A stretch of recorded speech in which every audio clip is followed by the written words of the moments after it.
So welcome to class Unit 3 in the subject BEE. So మనకి Unit 3 transformers అన్నమాట. So ట్రాన్స్ఫార్మర్స్లో మనం ఏం నేర్చుకోవాలి. సో బిఫోర్ దట్ ఇది R22 రెగ్యులేషన్ ఇంకా R18 వాళ్ళకి కూడా యూజ్ అవుతుంది. సో ట్రాన్స్ఫార్మర్స్లో మనకి లాంగ్ ఆన్సర్ ఏమొస్తుందంటే ఐడియల్ ప్రాక్టికల్ ట్రాన్స్ఫార్మర్స్కి డిఫరెన్స్ అడుగుతాడు, వాటిని ఎక్స్ప్లెయిన్ చేయమంటాడు. ఇది long answer. Next long answer ఏంది, losses in transformer. So iron loss, core loss ఈ రెండు ఉంటాయి, అంటే వైండింగ్ లాస్ అవన్నీ ఉంటాయి. సో అవి నేను ఎక్స్ప్లెయిన్ చేస్తాను.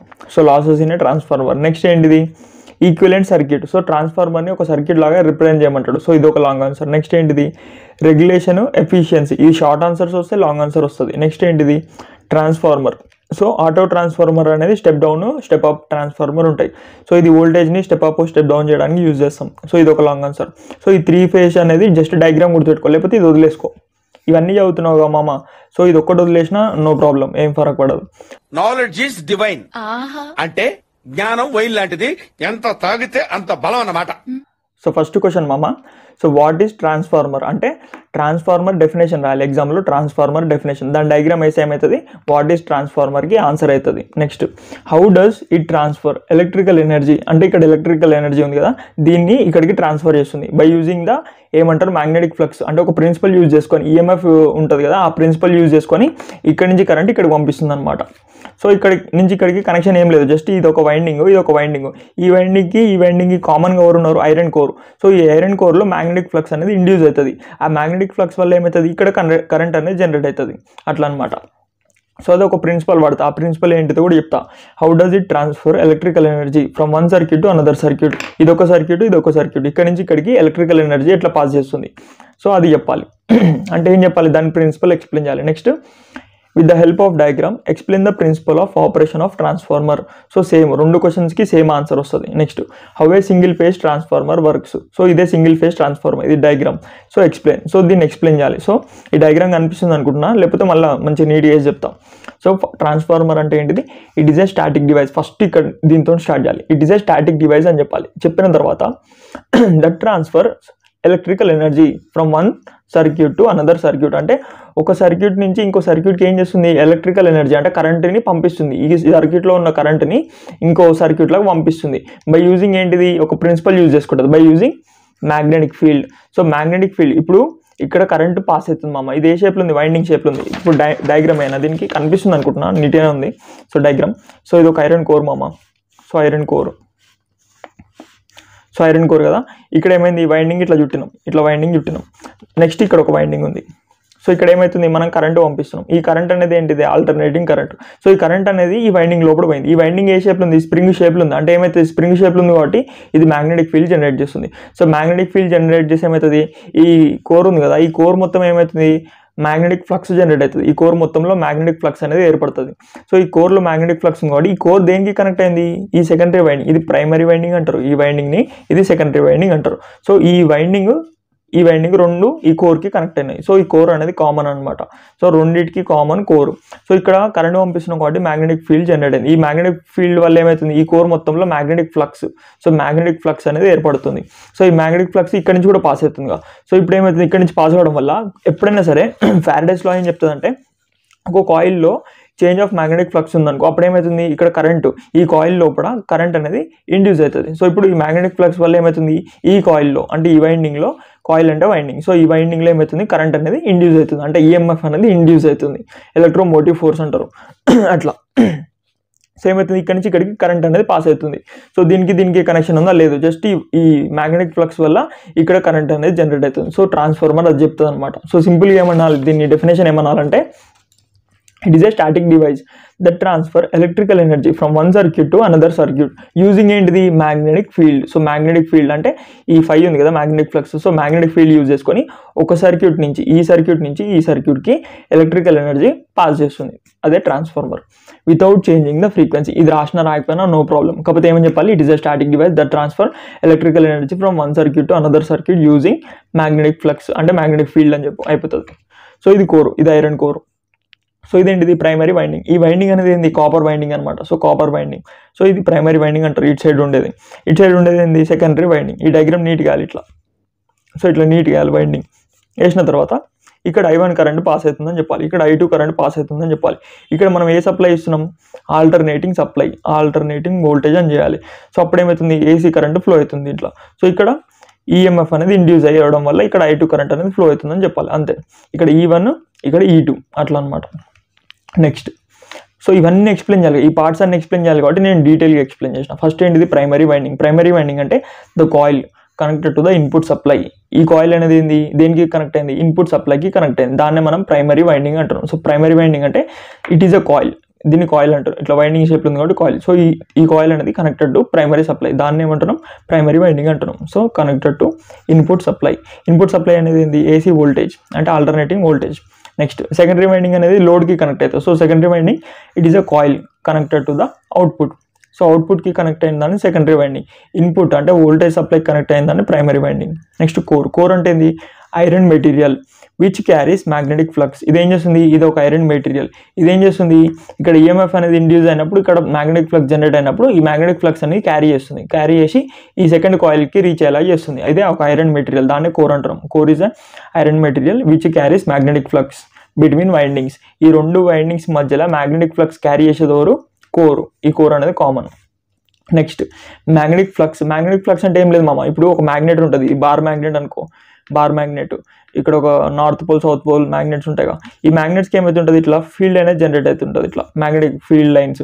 ఈ ఫీల్డ్ లైన్స్నే మ్యాగ్నెటిక్ ఫ్లక్స్ అంటాం, అర్థమైందా. ఇప్పుడు ఫీల్డ్ లైన్స్ జనరేట్ అవుతుంది కదా, సో మనకు తెలుసు, మనం 10th కూడా చదువుకున్నాం. సో ఈ ఫీల్డ్ లైన్స్ని ఏమంటాం, మ్యాగ్నెటిక్ ఫ్లక్స్ అంటాం. దీన్ని ఇట్లా రిప్రజెంట్ చేస్తాం, 5. So magnetic flux. So magnetic flux ఏమంటున్నాడు, the total magnetic field passing through an area. అంటే ఈ ఏరియాలో టోటల్ మ్యాగ్నెటిక్ ఫీల్డ్ పాస్ అవుతుంది, ఫీల్డ్ లైన్స్. ఈ ఫీల్డ్ లైన్స్నే మ్యాగ్నెటిక్ ఫ్లక్స్ అంటాం. సో దీన్ని ఎట్లా మెజర్ చేస్తాం, వెబర్స్లో మెజర్ చేస్తాం. వెబర్స్ షార్ట్కట్లో WB అన్నాడు. సో వెబర్స్లో ఈ మ్యాగ్నెటిక్ ఫ్లక్స్ని, మ్యాగ్నెటిక్ ఫీల్డ్ లైన్స్ని మెజర్ చేస్తాం. సో దీన్నే మ్యాగ్నెటిక్ ఫ్లక్స్. నెక్స్ట్ సో ఇవన్నీ ఎందుకు ఎక్స్ప్లెయిన్ చేస్తున్నా అంటే, ఇవన్నీ రాసినాం అనుకో స్టెప్ బై స్టెప్ లెంత్ అవుతుంది, ఆన్సర్ లెంత్ అవుతుంది, మనకి ఎక్కువ మార్క్స్ పడతాయి. ప్రైమరీ ఏంది, ఈ డెఫినేషన్ డయాగ్రామ్, ఇది ఒక్కటి ఇంపార్టెంట్. తర్వాత ఈ సోది మొత్తం ఎవరైనా చిన్న పిల్లలు రాస్తారు. నెక్స్ట్ ఫ్లక్స్ డెన్సిటీ మామ. ఫ్లక్స్ డెన్సిటీ అంటే ఏం లేదు, the magnetic flux per unit area. అంటే ఒక యూనిట్ ఏరియాకి ఎంత ఉందో దాన్ని చెప్తాం చూడు, దాన్ని డెన్సిటీ అంటాం. సో డెన్సిటీ అంటే ఇంకా క్లియర్గా చెప్పు, అంటే ఇప్పుడు ఇండియాలో ఎక్కువ పాపులేషన్ ఉంది అంటే ఎక్కువ డెన్సిటీ అంటే ఒక 100 గజాలకి ఒక 200 మంది ఉన్నారు అనుకో, ఎక్కువ డెన్సిటీ ఉందని అర్థం. సో ఒక 100 గజాలకి జస్ట్ ఒక 5 మెంబర్స్ ఉన్నారు అనుకో, డెన్సిటీ అనేది ఇక్కడ తక్కువ ఉందని అర్థం. సో ఇప్పుడు డెన్సిటీ ఏమని చెప్తుంది, ఒక ఏరియాకి అంటే 5 మీటర్స్ ఏరియా ఉందనుకో, 5 మీటర్స్ ఏరియాకి ఇక్కడ ఎంతమంది ఉన్నారంట, 100 మెంబర్స్ ఉన్నారనుకో. సో డెన్సిటీ ఎక్కువ ఉంది. సో 5 మీటర్స్ ఏరియాకి ఫ్లక్స్ అనేది జస్ట్ 5 లైన్సే ఉన్నాయి. 5 లైన్స్ ఉన్నాయంటే ఏంది, డెన్సిటీ అనేది తక్కువ ఉంది. సో ఫ్లక్స్ డెన్సిటీ ఏం చెప్తుంది, ఎన్ని మ్యాగ్నెటిక్ ఫ్లక్స్ లైన్స్ ఉన్నాయని చెప్తుంది ఒక ఏరియాకి. So magnetic flux per unit area. So per unit ఏరియాకి ఎన్ని ఫ్లక్స్ లైన్స్ ఉన్నాయి, సో ఎంత మ్యాగ్నెటిక్ ఫ్లక్స్ ఉంది, సో దాన్ని బట్టి మనం డెన్సిటీ అనేది డిపెండ్ అవుతుంది. So density is equals to flux lines divided by area, అట్లా అనమాట. So it is measured in tesla. So డెన్సిటీని టెస్లాలో మెజర్ చేస్తున్నాం, ఫ్లక్స్ డెన్సిటీని టెస్లా, మ్యాగ్నెటిక్ ఫ్లక్స్ని వెబర్స్. Next area. ఏరియా అంటే ఏం లేదు మామ, ఇప్పుడు కోర్ ఉంది కదా, ఇది కోర్ అనుకో, ఈ కోర్ యొక్క క్రాస్ సెక్షన్ ఉంది చూడు, దాన్నే ఏరియా అంటాం. So cross sectional area of the core, దాన్నే మనం ఏరియా అంటున్నాం, ఓకేనా. Next EMF. ఈఎంఎఫ్ అంటే ఎలక్ట్రోమోటివ్ ఫోర్స్ మామ, ఎలక్ట్రోమోటివ్ ఫోర్స్. మనం ఈఎంఎఫ్ ఇండ్యూస్డ్ అంటున్నాం కదా ఇందాక నుంచి. ఈఎంఎఫ్ అంటే ఏంది, ఎలక్ట్రోమోటివ్ ఫోర్స్ అంటే కరెంట్ అనుకో. So the voltage induced in the coil due to change in magnetic field. So electromotive force ఇక్కడ ఏమని చెప్తున్నా అంటే, the voltage is induced in the coil due to the change in magnetic field. So form factor value ఎంత, 1.11 గుర్తుపెట్టుకో, 1.11. ఇది equation derive చేసేటప్పుడు వస్తుంది, ఇది లాంగ్ ఆన్సర్ కూడా ఒకటి. సో ఫార్మ్ ఫ్యాక్టర్ అంటే ఏంటిది, formula the ratio of RMS value to the average value. నేను ఇంతకుముందు చెప్పిన అపరెంట్ పవర్ ఏమంటారు, ఇంకా reactive power, real power, form factor, ఇవన్నీ చెప్పిన. So RMS value divided by average value is equals to ఏమవుతుంది, ఫార్మ్ ఫ్యాక్టర్ అవుతుంది, is equals to form factor. So form factor value ఎంత, 1.11. ఇది గుర్తుపెట్టుకో, ఓకేనా. వచ్చింది మామ, RMS divided by average value is equals to form factor.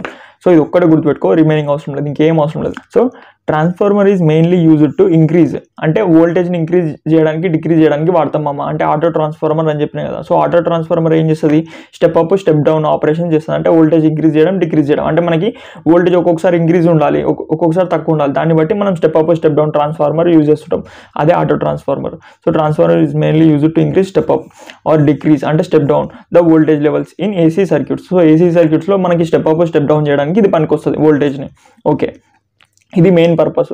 So ఇది short answer అనమాట, short answer definition. Next principle operation of transformer, ఇది కూడా ఒక షార్ట్ ఆన్సర్ లాగా అడుగుతాడు.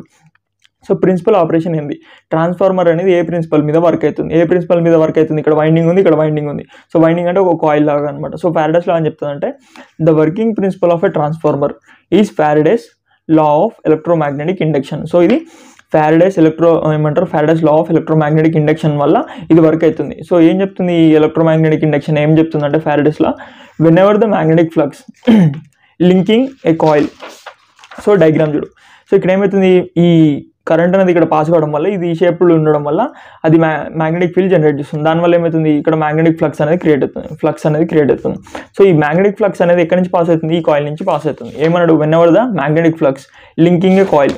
సో ఇది కాయిల్కి లింక్ అయింది, ఇది ఒక కాయిల్. సో ఈ కాయిల్ అనేది దేనికి లింక్ అయింది, ఇక్కడ మ్యాగ్నెటిక్ ఫ్లక్స్ అవుతుంది, ఈ ఫ్లక్స్కి లింక్ అయింది. సో కోర్ తీసేసాయి, కోర్ లోపల ఏముంది, జస్ట్ మ్యాగ్నెటిక్ ఫ్లక్స్, ఆ ఫ్లక్స్ని గుర్తుపెట్టుకో. సో ఫ్లక్స్ పోతుంది అనుకో, ఇక్కడ నుంచి ఫ్లక్స్ అనేది పోతుంది. సో ఇప్పుడు ఏమైంది, ఈ ఫ్లక్స్ అనేది దేనికి లింక్ అయింది, ఈ కాయిల్కి లింక్ అయింది. When ever the magnetic flux linking A coil changes.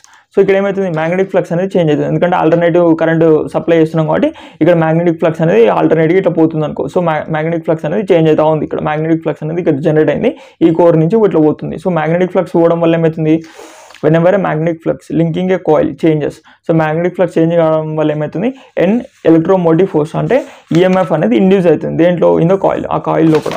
So ఈ కాయిల్ లోపల ఏమవుతుంది, ఈఎంఎఫ్ అనేది ఇండ్యూస్ అవుతుంది. సో ఈఎంఎఫ్ అంటే nothing but current. So current అనేది ఇక్కడ సప్లై అవుతుంది సెకండరీ సర్క్యూట్లో. ఇది ప్రైమరీ సర్క్యూట్, ఈ సెకండరీ సర్క్యూట్. ఈ సెకండరీ సర్క్యూట్లో లోడ్ పెడతాం, ఈ ప్రైమరీ సర్క్యూట్లో ఏముంటుంది, సప్లై ఉంటుంది, పవర్ సప్లై అట్లా. సో ట్రాన్స్ఫార్మర్స్ని మెయిన్గా దేనికి వాడతాం, step up step down voltage కోసం వాడతాం, అదొకటి. Next working and construction. So ఇలా కన్స్ట్రక్షన్ ఉంటుంది ప్లస్ వర్కింగ్ కూడా ఉంటుంది మామ. కన్స్ట్రక్షన్ ఏం లేదు మామ, కన్స్ట్రక్షన్ ఏం చేయాలంటే ఇక్కడ ఒక వైండింగ్ పెట్టాలి, ఇక్కడ ఒక వైండింగ్ పెట్టాలి, మధ్యలో కోర్ పెట్టాలి, అయిపోయింది, అదే కన్స్ట్రక్షన్. సో చూడు, ఏ ట్రాన్స్ఫార్మర్ కన్సిస్టింగ్ ఆఫ్ 2 వైండింగ్స్, అంతే కదా, 2 వైండింగ్స్. ఒకటి ప్రైమరీ వైండింగ్లో N1 వైండింగ్స్ ఉంటాయి. అంటే వైండింగ్స్ అంటే ఎట్లా మెజర్ చేస్తామంటే ఇప్పుడు ఇట్లుంది మామ. సో ఇక్కడ ఎన్ని 1 2 3 4 వైండింగ్ చేసినాం అంటే N1 వాల్యూ ఎంత అవుతుంది, 4 అవుతుంది. నెక్స్ట్ ఇటు సైడ్ సెకండరీ వైండింగ్ సైడ్ ఏమైంది 1 2 3 4 5 ఉన్నాయి. సో N2 ఏమవుతుంది, N2 వాల్యూ అంటే నెంబర్ ఆఫ్ టర్న్స్ అనమాట. N అంటే number of turns.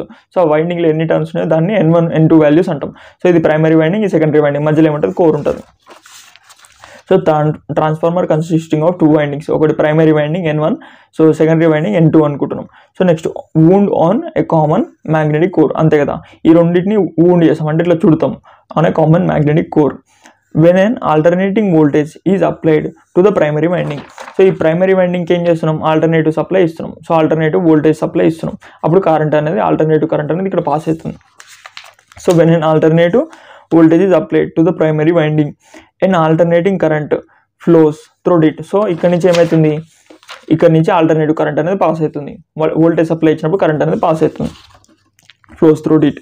This creates, ఇది ఏం చెప్తున్నాం, వర్కింగ్ కూడా చెప్తున్నాం ప్లస్ కన్స్ట్రక్షన్ కూడా చెప్తాం. So this creates a change in magnetic flux. ఇది ఏం చేస్తుంది, చేంజ్ ఇన్ మ్యాగ్నెటిక్ ఫ్లక్స్ అనేది చేస్తుంది ఇన్ ద కోర్. సో కోర్లో ఏమవుతుంది, మ్యాగ్నెటిక్ ఫ్లక్స్ అనేది చేంజ్ అవుతా ఉంది. ఈ మ్యాగ్నెటిక్ ఫ్లక్స్ దేనికి కనెక్ట్ అయింది, సెకండరీ వైండింగ్ కనెక్ట్ ఉంది. సో ఇక్కడ మ్యాగ్నెటిక్ ఫ్లక్స్ చేంజ్ అవుతుంది కాబట్టి ఈ కోల్ ఏమంటారు, ఈ సెకండ్ కాయిల్ ఏమవుతుంది, ఈఎంఎఫ్ అనేది ఇండ్యూస్ అవుతుంది. So change in magnetic flux ఏం చేస్తుంది, ఎలక్ట్రోమోటివ్ ఫోర్స్ని ఇండ్యూస్ చేస్తుంది in the coil. The same magnetic flux links the secondary winding. ఇదేం చేస్తుంది, సెకండరీ వైండింగ్కి లింక్ చేస్తుంది. Due to electromagnetic induction and EMF is induced in it అంటే second కాయిల్లో induce అవుతుంది. If the secondary winding is connected to the load. So అది లోడ్కి connect అయ్యింది అనుకో, the current flows through the load. So load నుంచి current అనేది flow అవుతుంది. ఒకవేళ ఇక్కడ లోడ్ కనెక్ట్ చేస్తే లోడ్ నుంచి కూడా కరెంట్ అనేది ఫ్లో అవుతుంది అనమాట. సో లోడ్ అనేది ఏంది, బల్బు ఏదైనా కావచ్చు, లోడ్ ఒక అప్లయన్సెస్ ఏదైనా. సో ఇది వర్కింగ్, కన్స్ట్రక్షన్ అని చెప్పేసి ఈ మ్యాటర్ మొత్తం రాసాయి. ఈ మ్యాటర్ మొత్తం ఇలా నేర్చుకుందే ఉంటుంది. సో డెఫినేషన్లో ఫుల్ ఏమంటారు, షార్ట్ కట్ ఉంటుంది. ఒక సర్క్యూట్ నుంచి ఇంకో సర్క్యూట్కి యూజింగ్ మ్యాగ్నెటిక్ ఫీల్డ్ మనం ఏం చేస్తున్నాం, ఎనర్జీ కరెంట్ని సప్లై చేస్తున్నాం, ఎలక్ట్రికల్ ఎనర్జీని సప్లై చేస్తున్నాం. సో ఇది సింగిల్ ఫేజ్ ట్రాన్స్ఫార్మర్. ఈ డయాగ్రామ్ ఇంపార్టెంట్, ఇది గుర్తుపెట్టుకో. సో నెక్స్ట్ క్వశ్చన్ మామ, from the fundamentals. So from the fundamentals derive the expression for EMF equation. So ఏం లేదు మామ, సింపుల్గా ఈఎంఎఫ్ ఈక్వేషన్ అడుగుతున్నాడు. సో అదే ఎక్స్ప్లెయిన్ చేయాలన్నమాట. సో ఇది ఏంటిది, ఈఎంఎఫ్ పర్ టర్న్, ఒక టర్న్కి ఈఎంఎఫ్ ఎంత ఉంది, ఈఎంఎఫ్ పర్ టర్న్ అంటే ప్రైమరీ వైండింగ్ సెకండరీ వైండింగ్ ఉంటుంది, దానికి ఎంత ఉంది, ఇది RMS EMF value per turn. Next ఏంటిది, టోటల్ ఈఎంఎఫ్ అంటే N1లో ఎంత ఈఎంఎఫ్ ఉంది, N2లో ఎంత ఈఎంఎఫ్ ఉంది. సో ఈఎంఎఫ్ ఎక్కడ ఉంది బ్రో అంటే ఇక్కడ డయాగ్రామ్ చూపిస్తాను ఒక్క నిమిషం. ఎక్కడ ఉంది మామ డయాగ్రామ్ అని పోయింది. సో ఇందాక నేను చెప్పిన కదా ఇక్కడ ఈఎంఎఫ్ ఇండ్యూస్ అవుతుందని. సో ఇక్కడ E1 ఉంటుంది, ఇక్కడ ఈఎంఎఫ్ అనేది E2 ఉంటుంది. సో డ్యూ టు ద ఈ కాయిల్ వైండింగ్ షేప్ వల్ల ఇక్కడ ఈఎంఎఫ్ E1 ఇక్కడ E2 ఉంటుంది. సో ఇక్కడ I1 I2 కరెంట్ ఉంటుంది. సో మనం ఏం చేస్తున్నాం, ఈఎంఎఫ్కి ఫార్ములా రాస్తున్నాం అనమాట. దీన్ని డిరైవ్ చేయమంటాడు. ఇది పోయినసారి 3 times అడిగింది మామ, ఇది ఇంపార్టెంట్, ఈజీగా ఉంటుంది. మనం డెరివేషన్ కదా ఎక్కువ ఉంటుంది అనుకోవచ్చు, జస్ట్ 2 pages నేను షార్ట్ కట్లో వేసి పెట్టిన. సో ఈ డయాగ్రామ్ వేయాలి, డయాగ్రామ్ అంటే ఏంటిదో కూడా చెప్తాం. సో ఏమని అడిగిండు, derive the expression for EMF, derive the EMF equation of a transformer. So first ఏమేం కావాలి మనకి, దీంట్లో N1 అంటే ఏంటిది తెలియాలి, N2 అంటే ఏంటిదో తెలియాలి. It is a primary winding. So number of turns in the secondary winding. So number of turns అని రాస్తే ఇంకా మంచిగా ఉంటుంది. 5 అంటే ఏంటిది, మ్యాగ్నెటిక్ ఫ్లక్స్. సో మ్యాగ్నెటిక్ ఫ్లక్స్లో 5M అంటే ఏంటిది, సో మ్యాక్సిమం అనమాట. సో మ్యాగ్నెటిక్ ఫ్లక్స్ అనేది ఎప్పుడు మ్యాక్సిమం ఉంది, ఇక్కడ డయాగ్రామ్లో ఫ్లక్స్ అనేది మ్యాక్సిమం ఉంది. ఇది పీక్. సో మనకి పీక్ అంటే ఏంటిది, యాంప్లిట్యూడ్ అంటే ఏంటిది మనకు ఆల్రెడీ తెలుసు. సో ఇదేంటిది, changing magnetic flux. So magnetic flux అనేది చేంజ్ అవుతుంది, ఎందుకంటే ఆల్టర్నేటింగ్ కరెంట్ సప్లై చేస్తున్నాం. సో ఆల్టర్నేటింగ్ కరెంట్ అంటే ఇదే షేప్లో ఉంటుంది. సో దానివల్ల మ్యాగ్నెటిక్ ఫ్లక్స్ కూడా ఇదే షేప్లో ఉంది. సో టైం అనేది ఇక్కడ నుంచి ఇక్కడికి టైం. సో టైం వేరే అయ్యే కొద్దీ మ్యాగ్నెటిక్ ఫ్లక్స్ అనేది చేంజ్ అవుతుంది అనమాట. So diagram. So magnetic flux ఇప్పుడు M అంటే అర్థమైంది. సో మ్యాగ్నెటిక్ ఫ్లక్స్ M అంటే పీక్. సో నెక్స్ట్ F అంటే ఫ్రీక్వెన్సీ మామ, ఫ్రీక్వెన్సీ ఇది హర్ట్జ్లో మెజర్ చేస్తాం, ఇది webers magnetic flux. Next magnetic flux density అంటే టెస్లాలో మెజర్ చేస్తాం. నెక్స్ట్ E1 అంటే RMS value of EMF in primary. So RMS value అంటే మనకి డెఫినేషన్ తెలుసు, RMS అంటే యూనిట్ 2లో చదువుకున్నాం. నెక్స్ట్ E2 అంటే ఏంది, RMS value of EMF in secondary winding. అంటే సింపుల్గా ఇది EMF in primary winding, E1 అంటే EMF in primary winding, E2 అంటే EMF in secondary winding. So ఇవన్నీ రాయాలి. ఇవన్నీ రాస్తే ఏమవుతుందంటే ఎప్పుడైనా సరే ఎగ్జామ్లో ఆన్సర్ అనేది కొంచెం నీట్గా ఉండాలి మామ, అర్థం కావాలి, వానికి అర్థం కావాలి, మనకు అర్థం కావాలి. సో ఇట్లా నీట్గా రాసినాం అనుకో లెంత్ పెరుగుతుంది, నీట్గా ఉంటుంది, వాడు కూడా మార్క్స్ ఇస్తాడు అట్లా అనమాట. సో దీన్ని సాగదీసి రాస్తుంటే నీ ఇష్టం వచ్చినట్టు రాసుకోవచ్చు. సో మెయిన్ అంటే ఏంటో అర్థమైంది. నెక్స్ట్ ఈ డయాగ్రామ్ అనేది ఇక్కడ వేయాలి, యాక్చువల్గా ఇక్కడ వేయాలి. నేనేం చేసిన అంటే కొద్దిగా వెనకాల వేసేసిన మర్చిపోయి, ఇది ఫస్ట్ రాయాలి. సో ఫస్ట్ ఇది ఎందుకు రాయాలో నెక్స్ట్ ఇది ఏంటో చెప్తా. సో మనం ఇప్పుడు ఏం చేస్తున్నాం, ఈఎంఎఫ్ ఈక్వేషన్ తయారు చేస్తున్నాం. అంటే ఇది ఈఎంఎఫ్ ఈక్వేషన్, ఇది ఈఎంఎఫ్ ఈక్వేషన్. సో ఇది రావాలంటే ఏం చేయాలి, మనకి ఫ్లక్స్ N1 వీటికి రిలేషన్ తెలియాలంటే ఇక్కడ మ్యాగ్నెటిక్ ఫ్లక్స్ ఈక్వేషన్ వేసుకోవాలి. సో మ్యాగ్నెటిక్ ఫ్లక్స్ ఇట్లా వేసుకున్నాం. సో ఇట్లా ఆల్టర్ అవుతుంది, దీనివల్ల ఏమవుతుంది, ఈఎంఎఫ్ ఇండ్యూస్ అవుతుంది. ఓకే, సో మ్యాగ్నెటిక్ ఫ్లక్స్ వేసుకున్నాం. ఇది y యాక్సిస్ ఏమో మ్యాగ్నెటిక్ ఫ్లక్స్, x యాక్సిస్ ఏమో టైమ్. సో టైం వేరే కొద్దీ ఫ్లక్స్ అనేది చేంజ్ అవుతుంది. సో ఫ్లక్స్ అనేది మాక్సిమం ఎప్పుడు రీచ్ అవుతుంది, ఇక్కడ రీచ్ అవుతుంది. సో ఇక్కడ టైం ఎంత అయిందనమాట, టైం ఎంత అయిందంటే T ఈజ్ ఈక్వల్స్ టు, ఇక్కడ రాయనా ఇక్కడ రాదాం. So T is equals to 1/4f మామ, F అంటే frequency. So T is equals to 1/4f అప్పుడు ఏమవుతుంది, ఈ ఫ్లక్స్ అనేది మాక్సిమం రీచ్ అవుతుంది. ఎక్కడి నుంచి స్టార్ట్ అవుతుంది, 0 నుంచి స్టార్ట్ అవుతుంది. 0 నుంచి స్టార్ట్ అయ్యి ఫ్లక్స్ మ్యాక్సిమం వరకు పోయింది, అంటే flux maximum -0. So flux maximum value తీసుకుంటున్నాం మామ, ఇక్కడ మ్యాక్సిమం వాల్యూ ఉంది, ఇక్కడ 0 నుంచి స్టార్ట్ అయింది. So flux maximum -0 divide by ఎంత టైంలో అయింది, 1/4f. సో 1/4f అయింది. So divide by 1/4f. ఇది ఏమవుతుంది, పైకి వస్తుంది, 4f అనేది పైకి వస్తుంది. So 4f into flux maximum -0 అంటే ఈ 0 కన్సిడర్ చేయకపోయినా ఏం కదా, అంటే flux maximum. So 4f flux maximum, ఇదేంటి పర్ టర్న్. సో చూడు ఇక్కడ rate of change of flux. Rate of change of flux అంటే టైం వేరే అయిపోతే ఎట్లా చేంజ్ అవుతుంది ఫ్లక్స్. సో మనం ఏం చేస్తున్నాం, ఓన్లీ ఇక్కడ నుంచి ఇక్కడికి కన్సిడర్ చేస్తాం. సో ఈ డయాగ్రామ్ కంపల్సరీ చేసుకో. సో ఇక్కడ నుంచి ఇక్కడికి టైం ఎంత, 1/4f అనమాట. So rate of change of flux ఏమవుతుంది, 5 - 0 అంటే 5m డివైడ్ బై 1/4f. ఇది పైకి వస్తే ఏమవుతుంది, 4f 5 అవుతుంది. సో ఇదేంటిది, యావరేజ్ ఈఎంఎఫ్ పర్ టర్న్. అంటే ఒక టర్న్కి ఇప్పుడు ఇట్లా టర్న్స్ ఉన్నాయిగా, ఇది ఉంది ఒక కాయిల్. సో ఒక టర్న్కి ఎంత ఈఎంఎఫ్ ఇండ్యూస్ అవుతుంది. సో ఇక్కడ E1 ఇక్కడ E2 అనుకున్నాం, ఇక్కడ ఈ టర్న్. సో ఈ టర్న్కి E2 ఇక్కడ E1 అనుకున్నాం. సో ఏమవుతుంది, ఒక టర్న్కి ఎంత ఈఎంఎఫ్ E1. సో ఒక టర్న్, ఈ సింగిల్ టర్న్కి ఎంత ఈఎంఎఫ్ ఇండ్యూస్ అవుతుంది అది నేర్చుకోవాలి. నేర్చుకున్న తర్వాత ఏం చేయాలి, ఇంటూ ఈ ఈఎంఎఫ్ ఇంటూ N1 చేయాలి. సో 4 5 ఇది ఉంది కదా, 5f 4 ఇంటూ N1 చేసి ఏమవుతుంది, టోటల్ ప్రైమరీ వైండింగ్ ఈఎంఎఫ్ వస్తుంది. ఇంటూ N2 చేసి ఏమవుతుంది, సెకండరీ వైండింగ్ ఈఎంఎఫ్ వస్తుంది. సో ఇది E1 E2 ఈక్వేషన్. సో ఇక్కడ ఏమొచ్చింది మనకి, యావరేజ్ ఈఎంఎఫ్ వచ్చింది మామ. యావరేజ్ ఈఎంఎఫ్ వచ్చిన తర్వాత మనం RMS ఈఎంఎఫ్ చేయాలి. సో RMS ఈఎంఎఫ్ ఎట్లా చేస్తాం బ్రో అంటే ఏం లేదు మామ. So RMS value is equals to ఎట్లా బ్రో అంటే, form factor is equals to ఇందాక మనం నేర్చుకున్నాక ఫార్ములా ఏంది, RMS value divided by average value. So ఇప్పుడు మనకి ఏమొచ్చింది, యావరేజ్ వాల్యూ వచ్చింది. యావరేజ్ వాల్యూ వచ్చింది, మనకి RMS వాల్యూ కావాలంట. So RMS EMF per turn, ఒక టర్న్కి RMS ఈఎంఎఫ్ ఎంత ఉంది, ఇది అవతల తీసుకోతే ఏమవుతుంది, average into form factor. So average into form factor equals to RMS. So ఇప్పుడు ఫార్మ్ ఫ్యాక్టర్ వాల్యూ ఎంత అని చెప్పిన 1.11 ఇందాక మనకు చెప్పిన కదా. సో ఇందాక ఫస్ట్ ఆన్సర్ లేపలే. సో యావరేజ్ ఇంటూ ఇది చేసుకో. యావరేజ్ ఎంత 4 ఇంటూ ఎఫ్ ఇంటూ 5 ఇంటూ 1.11 అంటే ఫార్మ్ ఫ్యాక్టర్ ఈక్వల్స్ ఏమవుతుంది ఆర్ఎంఎస్ ఈఎంఎఫ్ అవుతుంది. ఆర్ఎంఎస్ ఈఎంఎఫ్ అవుతుంది. సో 4F5 ఇంటూ 1.11 ఈక్వల్స్ ఏమవుతుంది 4.4 అవుతుంది. ఎందుకంటే 1.11 ఇంటూ 4 ఏమవుతుంది 4.44 అవుతుంది. So 4.44 F5. ఇది ఈజీగా గుర్తుపెట్టుకుంటారు మామ, చిన్నపిల్లలు ఈజీగా గుర్తుపెట్టుకుంటారు. సో మనం కూడా ఈజీగా గుర్తుపెట్టుకోవచ్చు. సో పర్ టర్న్కి ఆర్ఎంఎస్ ఈఎంఎఫ్ అనుకున్నాం. సో టోటల్ ఈఎంఎఫ్ కావాలంటే ఏం చేయాలి, N1 టర్న్స్ అంటే ఒక టర్న్కి ఇంత ఉంది కాబట్టి మనకి N1 టర్న్స్కి తెలవాలి. సో N1 టర్న్స్ అంటే ఇంటూ N1 చేసుకో. 4.44 F5 ఇంటూ N1 చేసినాం అనుకో, అది మనకి ఈఎంఎఫ్ ఈక్వేషన్ వచ్చింది. E1 ఇంటూ N2 చేసినాం అనుకో సెకండ్ ఈఎంఎఫ్ ఈక్వేషన్ వచ్చింది. అంటే సెకండరీ వైండింగ్ దగ్గర ఈఎంఎఫ్ ఈక్వేషన్ వచ్చింది. సో ఇక్కడ వరకు రాస్తే ఆన్సర్ అయిపోతుంది మామ. ఇక్కడ వరకు రాస్తే ఈ డయాగ్రామ్, ఈ values, average EMF, RMS EMF, total EMF ఇక్కడ వరకు రాస్తే నీకు 5కి 5 మార్క్స్ వస్తాయి. 5కి 5 మార్క్స్. నెక్స్ట్ నీకు కొంచెం ఇంకా ఎక్కువ రాయాలి బ్రో, నాకు ఇంకా నేర్చుకోవాలంటే ఈ 5 ఉంది కదా, మనం ఏమనుకున్నాం, flux density equals to magnetic flux divide by area అన్నాం. సో ఇప్పుడు ఏమైతే ఈ ఏరియా అవతల తీసుకురా, అప్పుడు ఏమైతే ఇంటూ అవుతుంది, డివైడ్ బై ఉంది కదా, సో ఇంటూ అవుతుంది. సో ఏ ఇంటూ బి అంటే ఏ ఇంటూ బి చేసి ఏమైతే ఫ్లక్స్. సో ఈ ఫ్లక్స్ని ఏం చేస్తున్నాం, ఇక్కడ రిప్లేస్ చేసి ఏ ఇంటూ బి రాసుకుంటాం. సో చూడు ఏ ఇంటూ బి రాసుకున్నాం. ఈ ఏ ఇంటూ బి ఏంటిది, మ్యాగ్నెటిక్ ఫ్లక్స్ మ్యాక్సిమం. సో ఇది తీసేసి ఏం చేసినాం, ఏ ఇంటూ బి ఇట్లా కూడా రాసుకోవచ్చు. ఈ E1 E2ని ఇట్లా కూడా రాసుకోవచ్చు ఈ ఈక్వేషన్. అట్లా రాస్తే లెంత్ పెరుగుతుంది, లెంత్ పెరిగి నీకు ఎక్కువ మార్క్స్ పడతాయి. అంతే. గ్రాండ్గా అర్థమైతే లైక్ కొట్టు, ఇంకా బాగా అర్థమైతే షేర్ చేయి. ఏం చేద్దామంటవా, షేర్ చేయి. వినటానికి ఎంత గొప్పగా ఉందండి, చేసి చూస్తే ఇంకెంత గొప్పగా ఉంటుందో. ఏం దిక్కుమాలిన ప్రశ్న ఇదొకటి, ఇదో ప్రశ్న నావే నాకు అర్థం కాదు. So next question, write the relation among the primary and secondary voltages, currents and winding turns. So primary సెకండరీకి వోల్టేజెస్ ఉంటే primary secondary currents, primary secondary winding, వీటికి రిలేషన్స్ రాయమన్నాడు మామ. సో ఇది షార్ట్ ఆన్సర్ అనమాట, మాక్సిమం షార్ట్ ఆన్సర్ అడుగుతాడు. So primary సెకండరీకి voltage, current, winding relation అడుగుతాడు. సో రిలేషన్ అడిగినప్పుడు మనం ఏం చేయాలి, నేను ఇందాక లెంత్ ఎక్స్ప్లెయిన్ చేసిన. సో లెంత్ చదువుకోవద్దు, ఎందుకంటే ఇది మాక్సిమం షార్ట్ ఆన్సర్ అడుగుతాడు. మాక్సిమం లాంగ్ ఆన్సర్ ఏంటి, ఇందాక చదువుకున్న 2 ఉన్నాయి కదా, లాంగ్ ఆన్సర్. సో ఇది షార్ట్ కట్లో చెప్పేస్తాను. షార్ట్ కట్లో ఎట్లా బ్రో అంటే, ప్రైమరీ సెకండరీ వైండింగ్ ఉంటుంది కదా, అక్కడ వోల్టేజ్ రేషియో ఎట్లా వస్తుంది, కరెంట్ రేషియో ఎట్లా వస్తుంది, టర్న్ రేషియో ఎట్లా వస్తుంది, ఈ 3 నేర్చుకుంటే అవే రిలేషన్స్ లాగా రాసుకోవాలన్నమాట. సో వోల్టేజ్ రేషియో ఎట్లా డిపెండ్ అవుతుంది, ఇది ఈఎంఎఫ్ ఇండ్యూస్డ్ గా. సో ఈ అంటే ఈఎంఎఫ్, ఎన్ అంటే టర్న్స్. సో టర్న్స్ని బట్టి ఈఎంఎఫ్ అనేది చేంజ్ అవుతుంటుంది, అదే వోల్టేజ్ రిలేషన్. సో ఏమవుతుంది, E2/E1 is equals to N2/N1. ఇది సేమ్ రేషియోలు ఉన్నాయి, అంటే డైరెక్ట్ రేషియోలు. సో E2 ఇంక్రీజ్ అయిందనుకో N2 కూడా ఇంక్రీజ్ కావాలి. సో E1 డిక్రీజ్ అయిందనుకో ఇది కూడా డిక్రీజ్ కావాలి, అట్లా. So E2/E1 equals to N2/N1. ఇది voltage ratio. Next current ratio అంటే ఏం లేదు, current ratio equals to I2/I1 is equals to N1/N2. ఇది రివర్స్ ఉంటాయి. సో 2/1 అంటున్నాం. So I 2/1. సో ఇది ఏమవుతుంది, N 1/2 అవుతుంది. సో 2/1 అంటే 1/2 అట్లా రాసుకోవాలి. సో ఇప్పుడు ఏమవుతుంది, ఇదంతా ఒక దగ్గర రాసుకుంటాం. So E2/E1 is equals to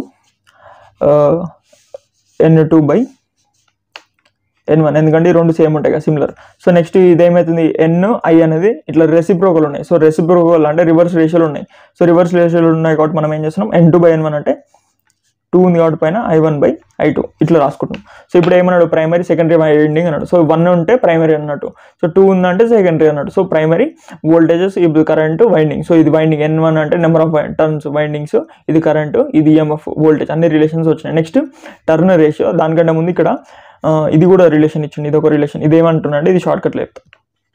so V1/I1 is equals to V2/I2 అన్నాడు. సో దీన్ని బట్టి మనం ఏం చేస్తాం, Vకి Iకి రిలేషన్ తీసుకొస్తాం. ఎట్లా అంటే ఈ V2 ఇక్కడికి ఇవతలు తీసుకురా, అప్పుడు ఏమవుతుంది, డివైడ్ బై అవుతుంది. సో అప్పుడు ఏమవుతుంది, ఇది అవతలకి వస్తే V1/V2 అవుతుంది. సో ఈ I1 ఉంది కదా, I1 అవతలు తీసుకొస్తే ఏమవుతుంది, డివైడ్ బై అవుతుంది. సో ఇక్కడ I2 ఉంది. So I2 divide by I1 అవుతుంది. సో ఇవి ఎట్లున్నాయి, రెసిప్రోకల్ ఉన్నాయి. అంటే V1/V2 is equals to 1/2 is equals to I2/I1 అంటే రెసిప్రోకల్ ఉన్నాయి. సో ఇప్పుడు I1/I2 ఉంది, అంటే V1 రిలేషన్ ఎట్లా కావాలి, V1 ఇక్కడ రాస్తుంది, ఇక్కడ ప్లేస్ లేదుగా. So I1/I2 is equals to reverse అవుతుంది. So V2/V1. సో వోల్టేజ్ అనేది రెసిప్రోకల్ వేసినాం. సో ఇప్పుడు ఏవేవి సిమిలర్గా ఉన్నాయి, EN అనేది సిమిలర్గా ఉన్నాయి, అంతే కదా. నెక్స్ట్ VEN, ఈ 3 సిమిలర్ ఉన్నాయి మామ. VEN ఈ 3 సిమిలర్ ఉన్నాయి, అంటే V2/V1, E2/E1, N2/N1 ఈ 3 సిమిలర్ ఉన్నాయి. నెక్స్ట్ I అనేది ఒక్కటి ఆపోజిట్ ఉంది, ఏమంటారు, రివర్స్ రేషియోలో ఉంది, అట్లా. నెక్స్ట్ ఈ 3 రేషియోస్ ఎక్స్ప్లెయిన్ చేసినావు అనుకో, జస్ట్ ఈ ఫార్ములాస్ వేసినావు అనుకో నీకు మార్క్స్ పడతాయి, షార్ట్ ఆన్సర్ అడుగుతారు మ్యాక్సిమం. నెక్స్ట్ టర్నర్ రేషియో అంటే ఏం లేదు మామ, K is equals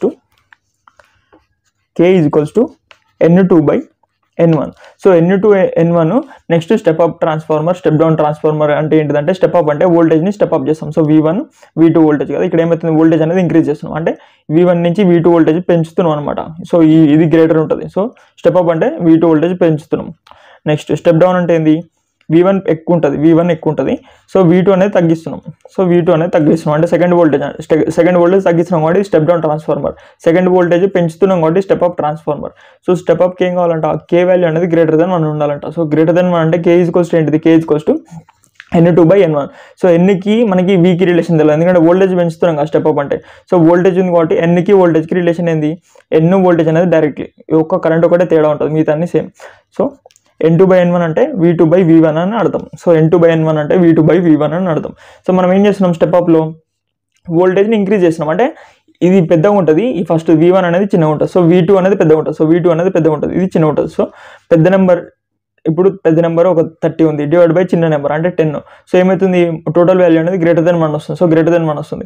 so K value ఎట్లుంటుందంట, ఇప్పుడు పెద్ద నెంబర్ బై చిన్న నెంబర్ చేస్తే గ్రేటర్ దెన్ 1 వచ్చింది కదా, ఇది పెద్ద నెంబర్ బై చిన్న నెంబర్. సో ఈ పెద్ద నెంబర్ బై చిన్న నెంబర్ ఈక్వల్స్ ఎట్లుంది, సేమ్ N2/N1 ఫార్మాట్లో ఉంది. సో N2/N1 అనేది ఎట్లా రావాలి, గ్రేటర్ రావాలి, ఎందుకంటే ఈ వోల్టేజ్ అనేది ఎక్కువ కాదు మామ. సో ఇది సేమ్ రేషియోలో ఉన్నాయి, అంటే ఏమవుతుంది ఇక్కడ కూడా గ్రేటర్ దెన్ 1 వస్తుంది. డివైడ్ చేస్తే గ్రేటర్ దెన్ 1 వస్తుంది అని అర్థం. సో K వాల్యూ అనేది ఏంది, greater than 1. So step up ట్రాన్స్ఫార్మర్కి K వాల్యూ అనేది గ్రేటర్ దెన్ 1. సో ఇది షార్ట్కట్లో చెప్పేసిన. సో ఇది ఎందుకు షార్ట్కట్లో చెప్తున్నా అంటే ఇది మాక్సిమం 1 మార్క్ వస్తుంది. నెక్స్ట్ స్టెప్ డౌన్ అంటే ఏంది, V1 పెద్దగా ఉంటుంది, ఇట్లా V2 అనేది డిక్రీజ్ అవుతుంది. సో V1 అనేది పెద్దగా ఉంటుంది. సో V1 పెద్దగా ఉంటుంది అంటే ఇక్కడ డినామినేటర్ పెద్దగా ఉంటుంది. ఎప్పుడైనా సరే డినామినేటర్ పెద్దగా ఉంది, న్యూమరేటర్ అంటే పైన ఉన్నది న్యూమరేటర్ అది చిన్నగా ఉందనుకో, పైన ఉన్నది డినామినేటర్ పెద్దగా ఉందనుకో, అప్పుడు వాల్యూ ఏమవుతుంది, లెస్ దెన్ 1 వస్తుంది. లెస్ దెన్ 1 అంటే K వాల్యూ లెస్ దెన్ 1 ఎప్పుడు స్టెప్ డౌన్ ట్రాన్స్ఫార్మర్కి ఫస్ట్ వోల్టేజ్ ఎక్కువ ఉంటుంది, సెకండ్ వోల్టేజ్ డిక్రీజ్ అవుతుంది. సో అది మ్యాటర్ అంతే. Turns ratio, voltage ratio, turns ratio, ఇది current ratio. Next EMF equation అనేది 4.44 ఇంటూ F ఇంటూ ఫ్లక్స్ని B ఇంటూ A అనుకోవచ్చు into N. So N1 N2 చేస్తే ఈఎంఎఫ్ 1 ఈఎంఎఫ్ 2 వస్తుంది. Next with flux density B into A రాయాలి అంతే. So next question మామ, explain the difference between ideal transformer and practical transformer. So ideal అంటే ఏం లేదు మామ, థియరిటికల్గా బుక్స్లో చదువుకున్నది ఐడియల్ ట్రాన్స్ఫార్మర్. సో ప్రాక్టికల్ అంటే ఏం లేదు, ప్రాక్టికల్ అంటే రియల్ లైఫ్లో ట్రాన్స్ఫార్మర్ ఎట్లుంటుందో అది ప్రాక్టికల్ ట్రాన్స్ఫార్మర్. సో సింపుల్గా అర్థమైందిగా. ఇప్పుడు డెఫినేషన్ చేద్దాం. సో ఇది ఎక్కడ వస్తుంది బ్రో అంటే, ఇది లాంగ్ ఆన్సర్ మాక్సిమం రాదు, ఒక లాంగ్ ఆన్సర్ వస్తే మనకి ఈజీ. సో లాంగ్ ఆన్సర్ రాకుండా ఇది 2-3 మార్క్స్ డెఫినేషన్స్ ఉంటాయి చూడు, R18 వాళ్ళకి, R22 రెగ్యులేషన్ వాళ్ళకి 1 మార్క్ డెఫినేషన్ లాగా వస్తుంది ఇది. సో ఐడియల్ ట్రాన్స్ఫార్మర్ అంటే, ideal transformer is a theoretical transformer that has no losses. దీనికి లాసెస్ అనేవి ఉండదు. సో ఇన్పుట్ ఎంత వోల్టేజ్ సప్లై చేస్తే అవుట్పుట్ అనేది అంత కరెంట్ వస్తుంది. సో ఇన్పుట్ ఎంత కరెంట్ పోతుందో అవుట్పుట్ అనేది అంత కరెంట్. సో మనకి ట్రాన్స్ఫార్మర్ డయాగ్రామ్ ఏడుంది మామ, సో పేపర్ పడేసిన అనుకుంటా. సో ఇది ట్రాన్స్ఫార్మర్ డయాగ్రామ్, ఇది ఐడియల్ ట్రాన్స్ఫార్మర్ అనుకో. ఇక్కడ ఇన్పుట్ కరెంట్ అయితే ఎంత తీస్తున్నామో అవుట్పుట్ కరెంట్ అంతే వస్తుంది. సో ఇక్కడ వోల్టేజ్ ఏం లాస్ కాదు, ఏం లాస్ కాదు. ఎందుకు లాస్ కాదంటే మనం థియరిటికల్గా జస్ట్ బుక్స్లో మనం నేర్చుకుంటున్నాం కాబట్టి లాసెస్ అనేవి ఇక్కడ ఉండవు. సో జస్ట్ బుక్ మీద నేర్చుకుంటున్నాం కదా, సో లాసెస్ అనేవి ఉండవు. So ideal transformer is a theoretical దినమ్మా నాకు కొంచెం నత్తొస్తుంది sorry. So an ideal transformer is a theoretical transformer that has no losses. ఇక్కడ లాసెస్ అనేవి ఉండవు. All the input power is perfectly transfer to the output. So input power మొత్తం అవుట్పుట్కి వచ్చేస్తుంది. Next definition of the practical transformer అంటే ఏంటిది, a practical transformer is a real transformer. ఇది theoretical transformer, ఇది real transformer has some losses. ఇక్కడ ఏమవుతుంది, some losses అవుతుంది. సో లాసెస్ అనేవి ఎన్ని టైప్స్ ఉంటాయి, కాపర్ లాస్, కోర్ లాస్ అంటే ఐరన్ లాస్ అంటుంది దీన్ని, ఎందుకంటే కోర్ అనేది ఐరన్ మెటీరియల్గా. So iron loss, copper loss 2 losses ఉంటాయి. ట్రాన్స్ఫార్మర్లో ఎన్ని లాసెస్ ఉంటాయి అంటే 2 లాసెస్ ఉంటాయి. అది నెక్స్ట్ క్వశ్చన్, అది కూడా లాంగ్ ఆన్సర్ ఎక్స్ప్లెయిన్ చేస్తాం. సో 2 లాసెస్ ఉంటాయి దేంట్లో, రియల్ ట్రాన్స్ఫార్మర్లో. థియరిటికల్లో no losses and there is a leakage flux. So real ట్రాన్స్ఫార్మర్లో ఫ్లక్స్ అనేది కొంచెం లీకేజ్ అవుతుంది. దానివల్ల ఏమవుతుంది, అవుట్పుట్ పవర్ అనేది తగ్గుతుంది. ఇన్పుట్ ఎంత ఇస్తున్నామో అవుట్పుట్ అనేది అంత ఉండదు. సో ఇన్పుట్ ఇస్తున్నాం ఎక్కువ, ఒక 100 ఇస్తున్నాం ఇన్పుట్. సో మధ్యలో లాసెస్ ఇవన్నీ పోయి అవుట్పుట్ అనేది 98, 90 అట్లా వస్తుంది అనమాట. So output power is less than input power. So input power కంటే అవుట్పుట్ అనేది చాలా తక్కువ ఉంటుంది. సో ఏంటిది, దీనికి డిఫరెన్సెస్ అడుగుతాడు, దీనికి సిమిలారిటీస్ అడుగుతాడు. సో ఇక్కడ ఏమైతే వైండింగ్ రెసిస్టెన్స్. సో ఐడియల్లో ఏం వైండింగ్ రెసిస్టెన్స్ ఉంటుంది, ఎందుకంటే ఇది టెక్స్ట్ బుక్లో చూస్తున్నాం. So no winding resistance, 0 winding resistance అనేది 0. సో వైండింగ్ అనేది ఏ material, copper material. So no copper loss, అందుకని నో కాపర్ లాస్ అని సింపుల్గా అంటున్నాడు. So zero winding resistance, no copper loss రాసినా సరిపోతుంది. It has the copper loss, it causes the copper loss, it has the resistance అని చెప్తే అయిపోతుంది. Next core loss, ఇక్కడ కోర్ లాస్ ఏమవుతుంది జీరో, ఎందుకంటే ఇది ఐడియల్ బుక్లో ఉంటుంది. నెక్స్ట్ ప్రాక్టికల్ ఏమవుతుంది ఐరన్ లాస్ అనేది జరుగుతుంది. So it is iron loss due to hysteresis and eddy current. So hysteresis eddy current ఇదంతా ఒక లాంగ్ ఆన్సర్ ఉంటుంది, అది కూడా ఎక్స్ప్లెయిన్ చేస్తాం. నెక్స్ట్ ఇది జస్ట్ 2-3 మార్క్స్కి గుర్తుపెట్టుకో. లీకేజ్ ఫ్లక్స్ అంటే ఏమవుతుంది, ఇక్కడ మ్యాగ్నెటిక్ ఫ్లక్స్ అనేది లీక్ అవుతుంది, అంటే ఇక్కడ లీక్ అవుతుంది, ఇది రియల్ కదా, ఇక్కడ లీక్ అవుతుంది. ఇక్కడ నో లీకేజ్ ఆఫ్ ఫ్లక్స్, ఇది 100% లీకేజ్ కాకుండా ప్యూరిఫైడ్గా ఉంటుంది, ఎందుకంటే ఇది ఐడియల్. నెక్స్ట్ ఎఫిషియన్సీ అనేది టోటల్ ఎఫిషియన్సీ ఇస్తుంది. ఇన్పుట్ పవర్ ఎంత ఇస్తే అవుట్పుట్ అనేది అంత వస్తుంది, మనకి 100% వస్తుంది ఎఫిషియన్సీ. ఇక్కడ ఏమవుతుంది అవుట్పుట్ అనేది తగ్గిపోతుంది, అవుట్పుట్ అనేది పడిపోతుంది, అందుకని లెస్ ఎఫిషియన్సీ. ఇది రియల్ది, ఇది డూప్లికేట్. నెక్స్ట్ వోల్టేజ్ డ్రాప్లో ఇక్కడ అసలు వోల్టేజ్ అనేది డ్రాపే కావట్లేదు, ఎందుకంటే ఇది ఉత్తుతుంది. సో ఇది రియల్ది కాబట్టి ఇక్కడ వోల్టేజ్ డ్రాప్ అనేది జరుగుతుంది డ్యూ టు రెసిస్టెన్స్ లాసెస్ ఇవన్నిటి వల్ల వోల్టేజ్ అనేది డ్రాప్ అవుతుంది అట్లా. సో నెక్స్ట్ క్వశ్చన్ మామ, develop the equivalent circuit to the single phase transformer. అంటే ఈ ట్రాన్స్ఫార్మర్ ఉంది కదా సింగిల్ ఫేజ్ ట్రాన్స్ఫార్మర్, దీనికి ఏం చేయాలి, ఒక సర్క్యూట్ చేయాలి, అంటే ఈక్వివలెంట్ సర్క్యూట్. సో ఇది ఎట్లా పనిచేస్తుందో ఆ పనిచేసే ప్రాసెస్ని ఈక్వివలెంట్ సర్క్యూట్ లాగా రిప్రజెంట్ చేస్తుంది అనమాట. సో సింగిల్ ఫేజ్ ట్రాన్స్ఫార్మర్ని ఈక్వివలెంట్ సర్క్యూట్ లాగా రిప్రజెంట్ చేయాలంటే ఈ ఆన్సర్. సో దీనికి ఇది ఈక్వివలెంట్ సర్క్యూట్ అని చెప్పి దీంట్లో ఉన్న పార్ట్స్ ఉంటాయి చూడు, R1, X1, I2. సో ఇక్కడ I2 కరెంట్ ఉంటుంది, ఇది అవతలకి వచ్చింది అనుకో, అంటే ఇది ప్రైమరీ సైడ్, ఇది సెకండరీ సైడ్గా. సో ఈ I2 కరెంట్ ఇక్కడికి వస్తే ఏమవుతుంది I2 డాష్ అవుతుంది. సో ఇక్కడ I1 ఉందనుకో, I1 ఇక్కడికి వచ్చింది అనుకో సెకండరీ సైడ్, ఏమవుతుంది I1 డాష్ అవుతుంది. So primary current refer to secondary side అనాలి. సో I2 అనేది ఇక్కడికి వచ్చింది అనుకో, I2 అనేది secondary current refer to primary side అనాలి అట్లా. సో అట్లా చెప్పాలి. ఇక్కడ V1 వోల్టేజ్ ఉంటుంది, ఇక్కడ V2 లోడ్ ఉంటుంది, V2 వోల్టేజ్. సో ఇక్కడ R0 ఉంటుంది, X0 ఉంటుంది. సో I0 ఏమంటాం నో లోడ్ కరెంట్ అంటాం. I0 అనేది ఎట్లా స్ప్రెడ్ అవుతుంది, I0 equals to IW current plus IM current. IM అంటే మ్యాగ్నటైజేషన్ కరెంట్ అనుకుంటా, IW అంటే ఐరన్ లాస్ గురించి చెప్పే కరెంట్. సో దీని హెడ్డింగ్స్ అన్నీ ఉన్నాయి. సో దీని డెఫినేషన్స్ ఇవన్నీ రాసే, జస్ట్ ఈ డయాగ్రామ్ రెండే ఏమవుతుంది, ఇది ఈక్వివలెంట్ సర్క్యూట్ అని చెప్తున్నాం. చెప్పిన తర్వాత ఇది ఏం చెప్తుంది, ఈక్వివలెంట్ సర్క్యూట్ అనేది ఏం చెప్తుంది, చెప్పే ప్రాసెస్ ఇక్కడ ఉంది, డెఫినేషన్. ఇది రాసి ఎవ్రీ పార్ట్ని ఎక్స్ప్లెయిన్ చేయాలి, ఎవ్రీ పార్ట్ డెఫినేషన్ని ఎక్స్ప్లెయిన్ చేయాలి. ఎక్స్ప్లెయిన్ చేసిన తర్వాత నువ్వు వేయాల్సింది నెక్స్ట్ I0 అంటే ఏంది ఇట్లా చేసేసి, IM అంటే ఏంది, IW అంటే ఏంది అది ఎక్స్ప్లెయిన్ చేయాలి. చేసిన తర్వాత ఇప్పుడు సిరీస్ బ్రాంచ్లో కాపర్ లాస్, లీకేజ్ ఇవన్నీ ఉన్నాయి కదా, దీన్ని మనం total resistance, total equivalent reactance అట్లా చూపిస్తుంటాం. ప్రైమరీ సైడ్, సెకండరీ సైడ్, ఇది ప్రైమరీ సైడ్ చూపించినాం, నెక్స్ట్ సెకండరీ సైడ్ ఇట్లా చూపిస్తాం. జస్ట్ ఈ రెండు వేసే మామ, ఈ రెండు వేసేస్తే నీకేమవుతుంది 5కి 5 మార్క్స్ పడుతుంది. ఇది ఎందుకు అంత ఇంపార్టెంట్ అంటే ఇది 5 మార్క్స్ క్వశ్చన్లో ప్రీవియస్లో 3 టైమ్స్ అడిగిండు, first time, second time, third time. So 3 times అడిగిండు. సో ఇది 5 మార్క్స్కి ఇంపార్టెంట్. సో ఈ డయాగ్రామ్ గుర్తుపెట్టుకో. సో ఈ డయాగ్రామ్ వేస్తాం మీకోసం. సో డయాగ్రామ్ ఎట్లా వేయాలి చెప్తామమ్మా. సో ఫస్ట్ ఇక్కడ రెసిస్టెన్స్ వేసుకోమమ్మా, రెసిస్టెన్స్ వేసుకొని నెక్స్ట్ ఏంటిది, ఇది మనం నేర్చుకున్నాం ఇండక్టర్ అని నేర్చుకున్నాం. సో ఇండక్టెన్స్, సో దీనికి రెసిస్టెన్స్ R1 ఉంటుంది. నెక్స్ట్ దీనికి ఇండక్టెన్స్ అంటే రియాక్టెన్స్ అనుకుంటున్నాం. So reactance X. So reactance అంటే X అని మనం యూనిట్ 2లో నేర్చుకున్నాం. సో X1 అనుకుంటున్నాం ఇక్కడ, ఎందుకంటే ప్రైమరీ సైడ్ కాబట్టి R1 X1. ఓకే, నెక్స్ట్ ఇక్కడ ఒకటి ఇట్లా ఈ షేప్ వేసుకో. ఇది ఇక్కడ ఏమవుతుంది, కరెంట్ అనేది పాస్ అవుతుంది. ఏ current, I0 current. So I0 current అనేది ఇక్కడ పాస్ అవుతుంది. సో I0 కరెంట్ అనేది ఎన్ని విధాలుగా డివైడ్ అవుతుంది, ప్యారలల్గా డివైడ్ అవుతుంది కరెంట్. సో I0 అనేది IW ఇంకా IM లాగా డివైడ్ అవుతుంది, IM. సో IW IM అంటే ఇక్కడ ఉంది చూడు డెఫినేషన్స్, ఇక్కడ ఉంది. ఇక్కడ IW అంటేనేమో లాస్ అనమాట, వర్కింగ్ లాస్. అంటే IW దేని నుంచి పోతుంది మామ, రెసిస్టర్ నుంచి, అంటే R0 నుంచి పోతుంది. సో R0 అంటే కోర్ లాస్ రెసిస్టెన్స్, అంటే ఐరన్ లాస్ గురించి చెప్తుంది. సో ఇక్కడ ఈ కరెంట్ అనేది R0 నుంచి పోతుంది. IM కరెంట్ అనేది దేని నుంచి పోతుంది, X0 నుంచి పోతుంది, అంటే మ్యాగ్నటైజింగ్ రియాక్టెన్స్. సో X అంటే రియాక్టెన్స్ అని చెప్పిన, R అంటే రెసిస్టెన్స్. సో IM అనేది ఏం చెప్తుంది, మ్యాగ్నటైజింగ్ కాంపోనెంట్ గురించి చెప్తుంది త్రూ ద X0. సో ఇది working loss component through the R0. So ఇది అంత డీటెయిల్గా లేదు యాక్చువల్గా. నేను ఏం చేసిన అంటే ChatGPT ఉంటుంది కదా, సో ChatGPT కొంచెం యూజ్ చేసుకున్నా, నెక్స్ట్ మెటీరియల్ బుక్ ఉంటుంది కదా అది కూడా యూజ్ చేసుకున్నా, అందుకని ఇట్లా వచ్చినాయి, తేడా వచ్చినాయి. ఇంతకుముందు నేను చదివిన చూడు, అంటే నాది R18 రెగ్యులేషన్. సో ఫస్ట్ ఇయర్లో చదివినప్పుడు మంచిగా డీటెయిల్గా చదువుకున్నా. సో ఇప్పుడేమో పైప్ అని ఎందుకు చెప్తున్నా అంటే, ఇది మన 1 డే బ్యాటర్స్ ఉంటారు కదా వాళ్ళ కోసం. సో జస్ట్ నేను చెప్పింది చూస్తే పాస్ అయిపోతాం మామ. సో నువ్వేం చేయంటే దీన్ని ఇష్టం వచ్చినట్టు రాసేసి, R1 అంటే నీకేమని తెలుసు, ప్రైమరీ సైడ్ రెసిస్టెన్స్ అని తెలుసు, ఇది ప్రైమరీ సైడ్ రియాక్టెన్స్ అని తెలుసు. సో గుర్తునే మంచిగా రాయి, గుర్తులేని అడ్డం రాసేసి ఏదో ఒకటి, అర్థమైందా. సో అట్లా డెఫినేషన్స్ రాసేసి దీనికి ఇది ఏమంటారు సర్క్యూట్ డయాగ్రామ్ అని చెప్పు, ఈక్వివలెంట్ సర్క్యూట్ డయాగ్రామ్ అని చెప్పి దీని ప్రాసెస్ ఏందని చెప్తా. ఈ ప్రాసెస్, ఈ ఫార్ములాస్ కరెక్ట్ గుర్తుపెట్టుకో, నీకు ఫుల్ మార్క్స్ వస్తాయి. సో డయాగ్రామ్ వేయాలి కదా, సో డయాగ్రామ్ వేద్దాం, డయాగ్రామ్ వేస్తే కంప్లీట్ అయిపోతుంది. సో ఇది IW అనేది రెసిస్టెన్స్ నుంచి పోతుంది మామ, ఇది ఎక్కడి నుంచి పోతుంది, ఇండక్టెన్స్ నుంచి పోతుంది అంటే రియాక్టెన్స్. సో ఇది X0, ఇది R1 X1, ఇది X0, ఇది R0 అట్లా వేసుకున్నాం కదా. నెక్స్ట్ ఏంటిది, ఈ డయాగ్రామ్కి ఇక్కడ వైండింగ్ వేసుకో, వైండింగ్.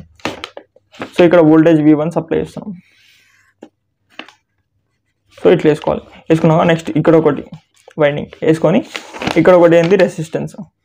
ఈ రెసిస్టెన్స్ అనేది ఏమైతే R2 అవుతుంది. ఎందుకు R2 అవుతుంది అంటే సెకండరీ సైడ్ ఉంది. నెక్స్ట్ ఇట్లా ఒక ఇండక్టెన్స్ అంటే రియాక్టెన్స్ అనుకో, ఇది X2 అవుతుంది. సో ఇది R2 X2.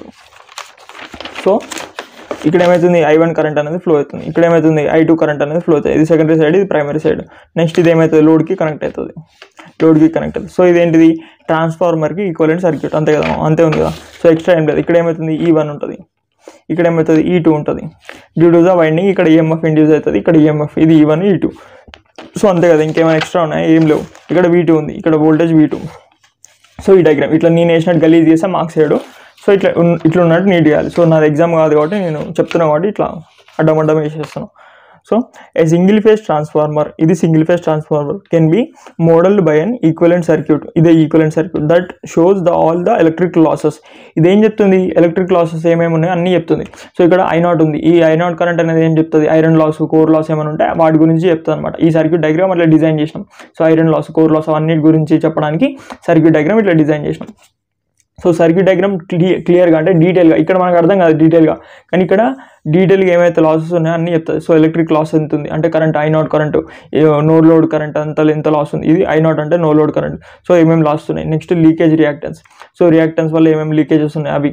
Next magnetising current, so magnetic current ఏమేమి ఉన్నాయి. Next core loss using resistor reactance. So ఇది రెసిస్టర్, ఇది రియాక్టెన్స్, వీటి వల్ల కోర్ లాస్ ఏమవుతుంది అవన్నీ చెప్తుంది. సో నెక్స్ట్ R1 అంటే ఏంది, resistance, primary side resistance. R2 అంటే ఏంది, సెకండరీ సైడ్ రెసిస్టెన్స్, ఇది ప్రైమరీ సైడ్ రియాక్టెన్స్, ఇది సెకండరీ సైడ్ రియాక్టెన్స్. ఇది ప్రైమరీ, I1 అనేది ఇక్కడ I1 ఉంటుంది కదా. సో I1 అనేది ఏమవుతుంది, ప్రైమరీ కరెంట్, ఇది I2 అనేది సెకండరీ కరెంట్. సో ఈ I2 ఇక్కడికి వచ్చిందనుకో ఏమవుతుంది, I2 డాష్ అవుతుంది. నెక్స్ట్ I0 అంటే నో లోడ్ కరెంట్. సో ఇవన్నీ అట్లా రాసేమమ్మ దాని పేర్లు. Next no load current. So no load current అంటే I0తో రిప్రజెంట్ చేస్తాం. సో I0 = IM + IW, ఎందుకంటే I0 అనేది ప్యారలల్లో డివైడ్ అవుతుంది, ఇది IW IM. సో రెండిట్లాగా డివైడ్ అవుతుంది. So I0 = IM + IW. ఇది ఒక్కటి వేసిన తర్వాత నెక్స్ట్ ఏం రాయి, ప్రైమరీ సైడ్ రెసిస్టెన్స్ని R1 అంటున్నాం, ప్రైమరీ సైడ్ లీకేజ్ రియాక్టెన్స్ని X1 అనుకుంటున్నాం. సో రెసిస్టెన్స్ ఏమైతే టోటల్ ఈక్వలెంట్ రెసిస్టెన్స్ అంటే R equivalent in primary side. So primary side, secondary side కూడా చెప్తా. ఇది secondary side resistance, secondary side reactance. ఇది primary side resistance, primary side reactance అంటే equivalent 1, ఇది ఈక్వలెంట్ 2, ఇది X ఈక్వలెంట్ 1, ఇది X ఈక్వలెంట్ 2. సో రెసిస్టెన్స్ ఏమవుతుంది, R1 + R2 డాష్ అంటే ఈ R2 అనేది అవతలకి వస్తుంది. సో R2 అనేది ఏంటిది, secondary resistance. Secondary resistance refer to primary side. ఎందుకు ప్రైమరీ సైడ్ అంటే ఇక్కడ R2 డాష్ అన్నాం అంటే ఈ R2ని అనేది ఇక్కడికి తీసుకొస్తున్నాం అనమాట, అందుకనే refer to primary side. So నేను ఇది చూడకుండా రాస్తాను అమ్మ, చూడకుండా రాస్తాను, నువ్వు కూడా ఈజీగా చూడకుండా రాస్తుంది. సో R1 ఈక్వలెంట్ = R1 + R2ని అవతల తీసుకొస్తున్నాం. సో R2 డాష్ అంతే కదా. ఇదేమవుతుంది, ఈ డాష్ అనేది ఇక్కడ పెట్టాలి, అప్పుడేమవుతుంది R2 ఈక్వలెంట్ వస్తుంది. సో ఇప్పుడు X1 ఈక్వలెంట్ ఏమవుతుంది, X1 ఈక్వలెంట్ X1 అంతే కదా. అవతల X2ని ఇక్కడ తీసుకురా, అవతల X2 ఇక్కడ తీసుకొస్తే ఏమైతే X2 dash.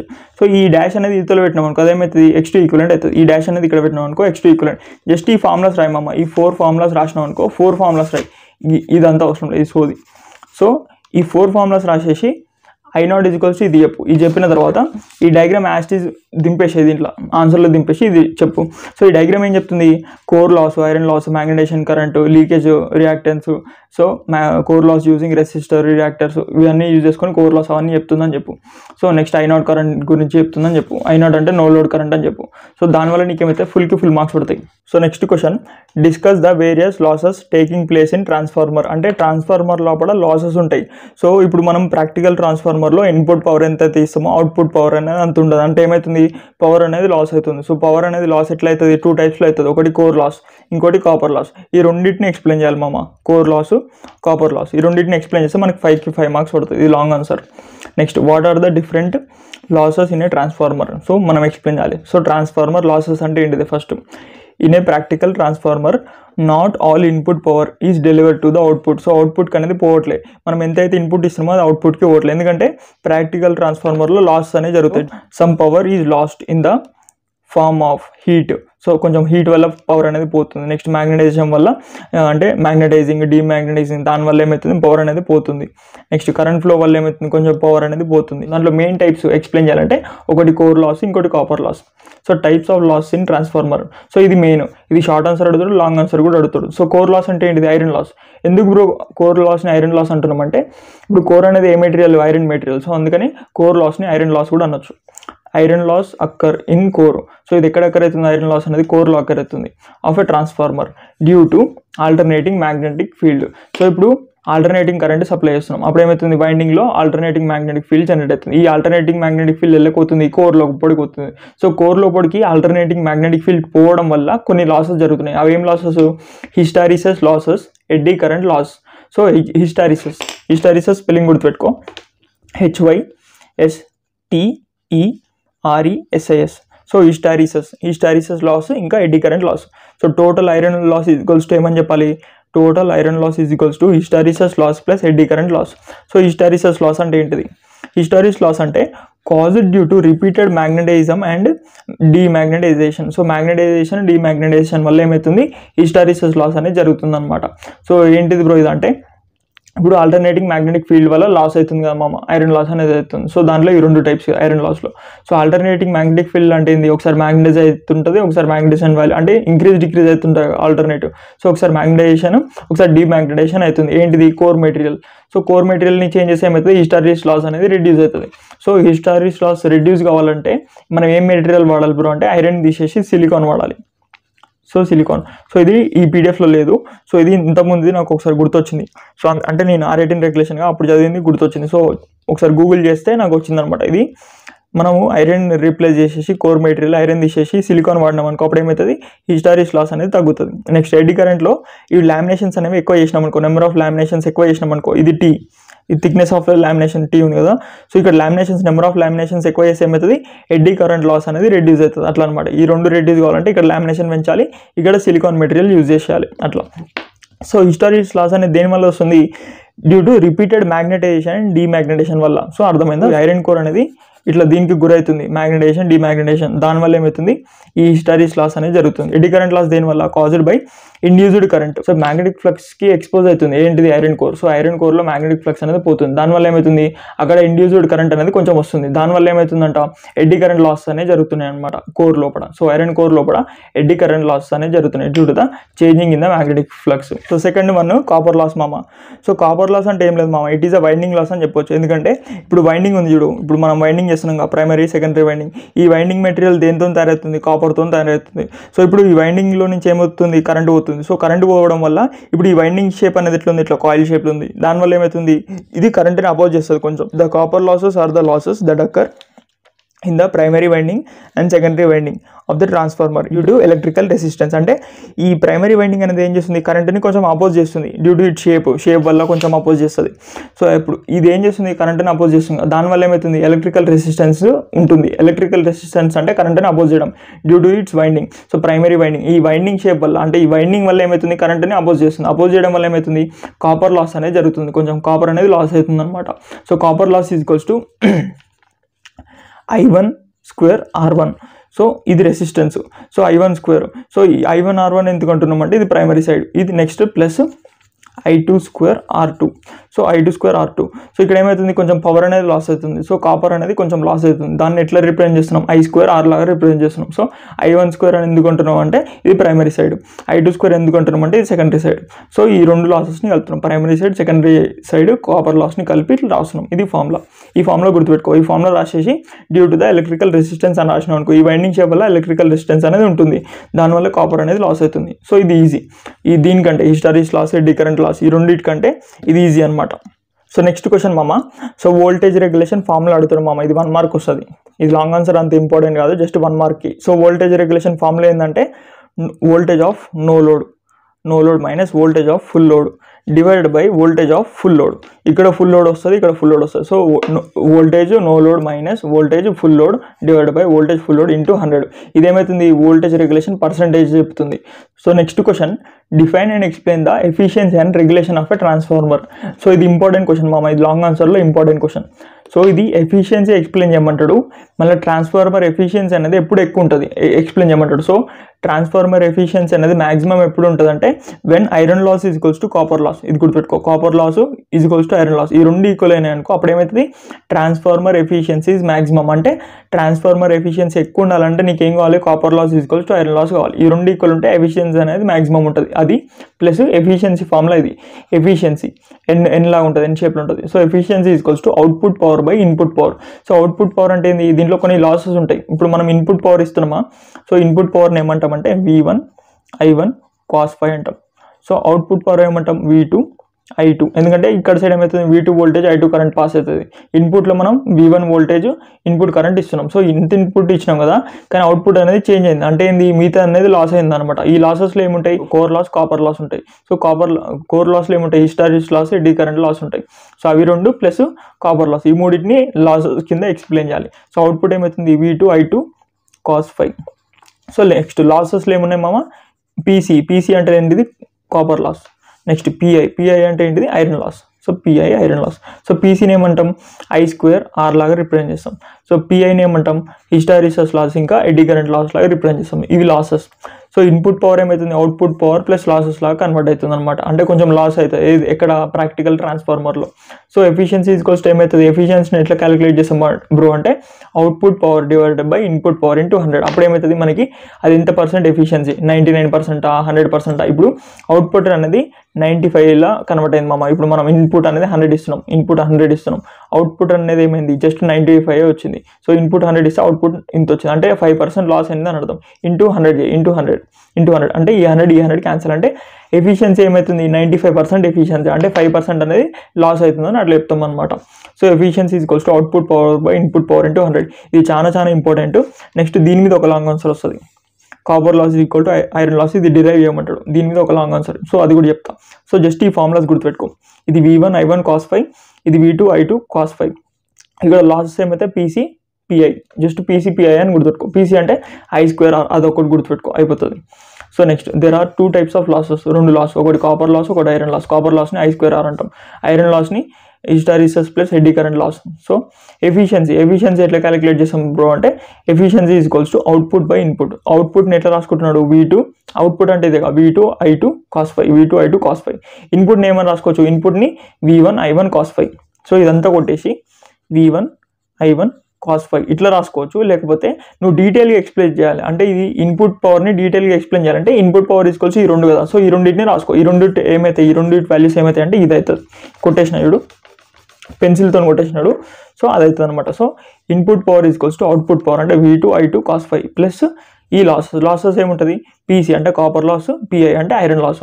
So output by input, ఇదంతా ఇన్పుట్ అనమాట.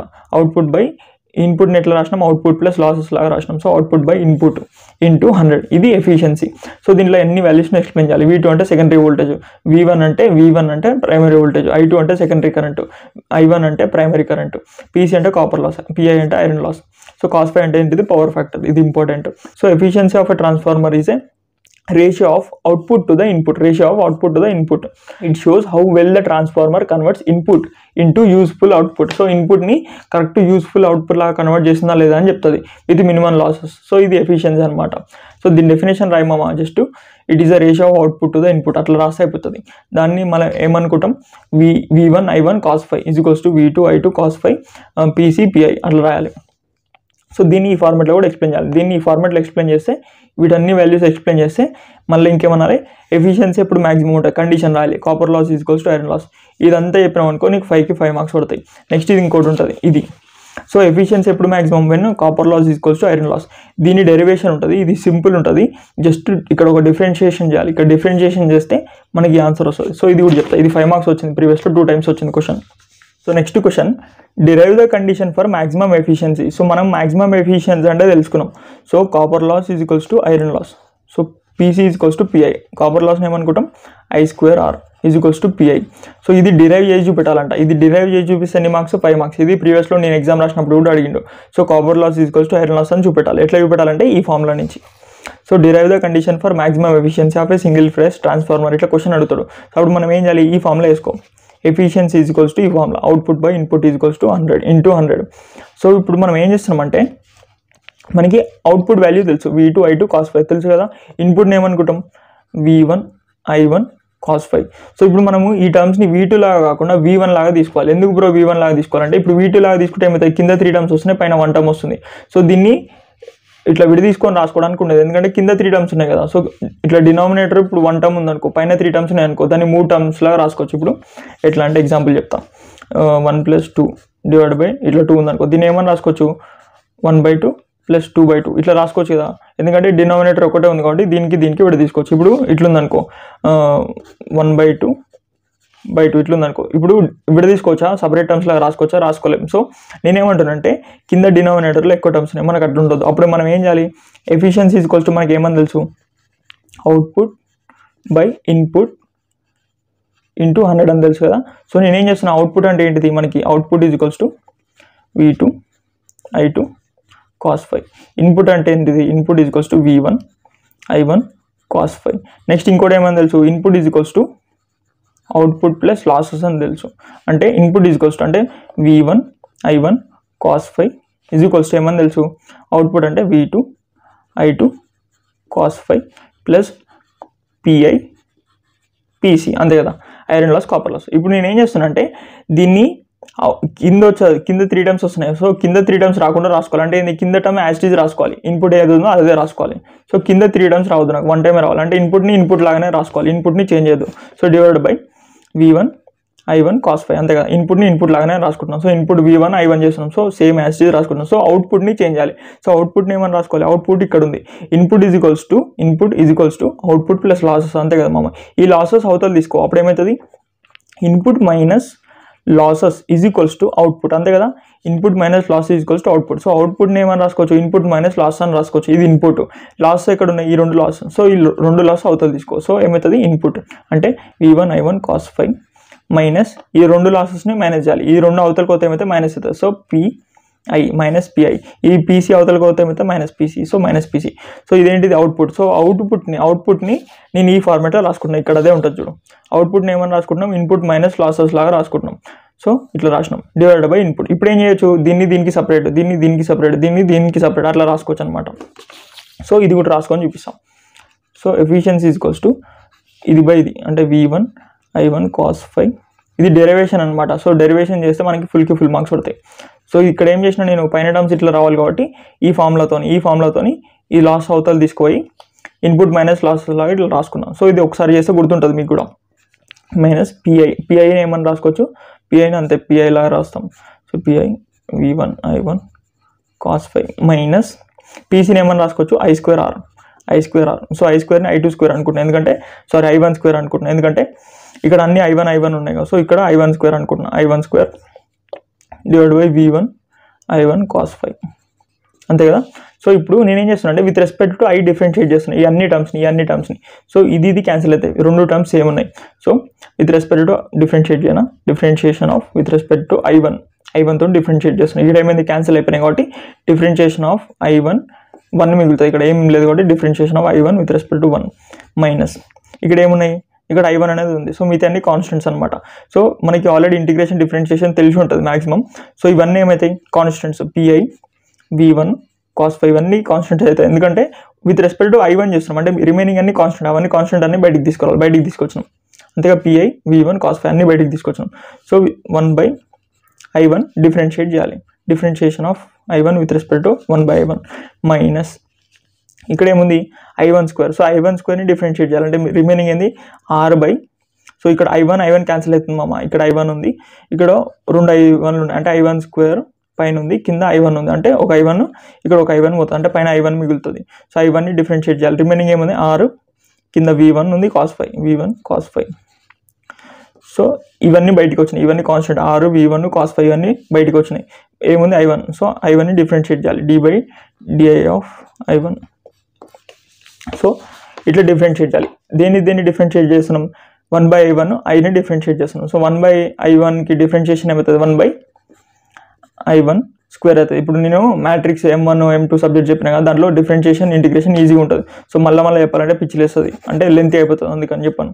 సో దీని డిఫరెన్షియేషన్ చేసినాం ఈజ్ ఈక్వల్స్ టు ఏమని రాస్తున్నాం, దీని డిఫరెన్షియేషన్ని 0 అనుకుంటున్నాం. సో దీని డిఫరెన్షియేషన్ని ఫర్ ఎఫిషియన్సీ టు మ్యాక్సిమం కావాలంటే ఎఫిషియన్సీ మ్యాక్సిమం కావాలంటే దీని డిఫరెన్షియేషన్ని 0 అనుకోవాలి. సో 0 ఈజ్ ఈక్వల్స్ టు దీనికి ఏమవుతుంది, కాన్స్టెంట్, ఇది 1 అనేది constant. So differentiation of constant 0 అవుతుంది, minus.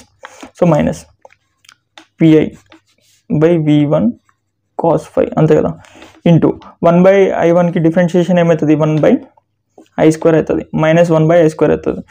Next minus r/v1 cos phi. Next ఇది differentiation with respect to i1 చేస్తున్నాం. సో డిఫరెన్షియేషన్ ఆఫ్ i1 ఏమవుతుంది, 1 అవుతుంది.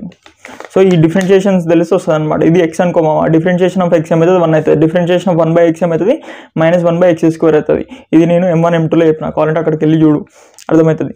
సో ఇప్పుడు ఈ 0 ఉన్నా లేనట్టే. సో ఈ 0 ఉంది అవతల. సో నేను ఏం చేస్తున్నా, ఇది మైనస్ ఇంటూ మైనస్ ప్లస్ కదా మామ, ఇక్కడ మైనస్ ఉంది, ఇక్కడ minus. So minus into minus plus, ఇవన్నీ ప్లస్ అయిపోయినాయి. సో ఇక్కడ ఇది మైనస్ టర్మ్. సో ఈ మైనస్ టర్మ్ని అవతల పంపించుకో. So r/v1 cos phi is equals to pi/v1 cos phi, కింద i² ఉంది అంటే 1/i², i1 అనుకుంటున్నాం కూడా i1². సో ఇక్కడ v1 cos phi క్యాన్సిల్ అవుతుంది, ఇక్కడ v1 cos phi క్యాన్సిల్ అవుతుంది. ఈ i1² అనేది అవతల తీసుకో. So i1² into r is equals to pi. So pi అంటే ఏంటిది, iron loss. i1² r i² r, ఇది i² ఫార్మాట్లో ఉంది అంటే ఏంటిది, ఇది copper loss. So copper loss is equals to iron loss అయింది ఎప్పుడు, మ్యాక్సిమం ఎఫిషియన్సీకి. సో మ్యాక్సిమం ఎఫిషియన్సీ కండిషన్కి మనం ఏం చేసుకున్నాం, differentiation of efficiency with respect to i అన్నాం కదా. సో ఇది ఏం చేసుకున్నాం, 0 చేసుకుంటున్నాం మ్యాక్సిమం ఎఫిషియన్సీకి. సో అప్పుడు ఏమైంది, iron loss is equals to copper loss.